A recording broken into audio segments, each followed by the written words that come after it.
Good morning everyone. आज का हमारा टॉपिक है वाइटल साइंस, जो कि हर एक मेडिकल कोर्स के लिए बहुत ज़रूरी होता है, जो हर एक स्टूडेंट्स को जानना चाहिए।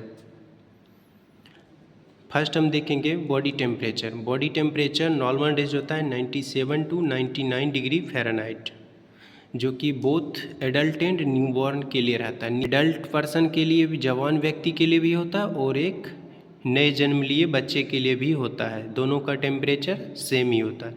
सेल्सियस में देखें तो 36 से 37 डिग्री सी, और फ़ारेनहाइट में देखें तो 97 से 99 डिग्री फ़ारेनहाइट। सेकेंड हम आते हैं हार्ट रेट पे। हार्ट रेट में और पल्स रेट में हल्का डिफरेंस है, जो कि 60 से 100 बीट्स पर मिनट जो कि एडल्ट का होता है, और न्यूनेटल का जो न्यूबॉर्न है उसका होता है 120 से 160 बीट्स पर मिनट। फिर हम आते हैं third, blood pressure 120/80 mm of Hg। mm of Hg का मतलब मिलीमीटर ऑफ मरकरी। फिर हम बात करेंगे hypotension, BP low. BP low कब बोला जाता है? 90/60 या इससे कम अगर बीपी है तो हाइपोटेंशन कहते हैं। हाइपरटेंशन, हाई बीपी के केस में क्या होता है? 140/90 mm ऑफ Hg से अगर ज़्यादा है तो उसे कहते हैं हाइपरटेंशन, बीपी हाई। फिर बीपी हम देखते हैं न्यूबॉर्न बेबी में, नवजात बच्चे में देखेंगे तो उसको क्या देखेंगे? 95/55 mm ऑफ Hg। फिर हम बात करते हैं फोर्थ, रेस्पिरेटरी रेट के लिए, श्वसन दर जिसको बोलते हैं। एडल्ट में क्या होता है? 12 टू 20 ब्रेथ पर मिनट, जो कि न्यूनेट्स में होते हैं 40 टू 60 ब्रेथ पर मिनट।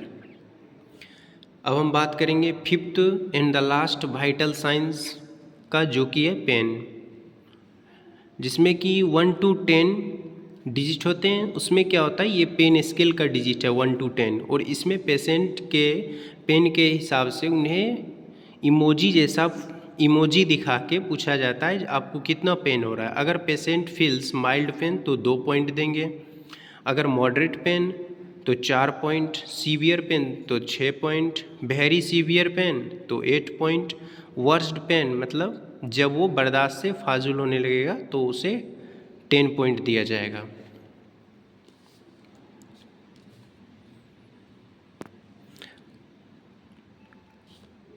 अब हम बात करेंगे फिर SpO2 लेवल, जो कि ऑक्सीजन सेचुरेशन लेवल देखा जाता है। किसी किसी बुक में वाइटल साइंस में फिफ्थ SpO2 को भी ऐड कर दिया गया है, पर ये जनरली नहीं ऐड रहता है। जनरली हम फिफ्थ नंबर पे पेन को ही ऐड करते हैं। 95 से 100% ऑक्सीजन सेचुरेशन होना चाहिए। नॉर्मल हेमोग्लोबिन लेवल फिर हम देखते हैं, जो कि रहना चाहिए 12 टू 16 ग्राम पर DL ओमेन के लिए, और 13.5 से 17.5 ग्राम पर DL मेन के लिए। फिर हम बात करेंगे ग्लूकोज लेवल का, जिसमें कि फर्स्ट देखेंगे random blood glucose level, RBS जो कहते हैं। इसका होता है range 120 to 140 mg per DL। फिर fasting blood glucose level 80 to 100 mg per DL, ये सब नॉर्मल रेंज है। इससे अगर आगे बढ़ रहा है रेंज तो फिर वो चले जाएंगे प्री डायबिटिक में, और फिर उससे हल्का और आगे बढ़ेगा तो डायबिटिक में।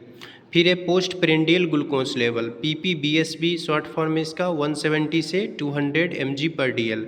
पोस्ट प्रेंडियल का मतलब होता है खाने के बाद। फास्टिंग ब्लड शुगर का मतलब होता है बिना खाए हुए, बिना खाना खा के जो हम ब्लड चेक करवाते हैं उसे कहते हैं फास्टिंग ब्लड ग्लूकोज लेवल। फिर हम बात करेंगे रैंडम ब्लड ग्लूकोज लेवल का। रैंडम ब्लड जो खाना खाने के बाद कभी भी चेक करवा लेते, खाने जनरली खाना खाने के बाद ही, कभी भी 2 घंटे में, कभी तुरंत, तो वो रैंडम ब्लड में आ जाता है। फिर है ग्लूकोज टॉलरेंस टेस्ट, जो कि जनरली प्रेगनेंसी में देखा जाता है। ग्लूकोज टॉलरेंस टेस्ट जो कि 140 mg पर DL और बिलो इसका रेंज है। उसके बाद फिर हम देखेंगे लास्ट HbA1c टेस्ट, इसका बिलो 5.7% नॉर्मल रेंज होते हैं। नेक्स्ट हम बात करेंगे वाइटल ऑर्गन्स के बारे में जो कि महत्वपूर्ण होते हैं। 5 महत्वपूर्ण अंग होते हैं। पहला ब्रेन, जिसको कि मस्तिष्क बोलते हैं। किडनी को गुर्दा या विकृत बोलते हैं। लीवर, यकृत या जिगर बोलते हैं। हार्ट, हृदय जिसे बोलते हैं। लंग्स, फेफड़ा, यही 5 महत्वपूर्ण ऑर्गन्स होते हैं।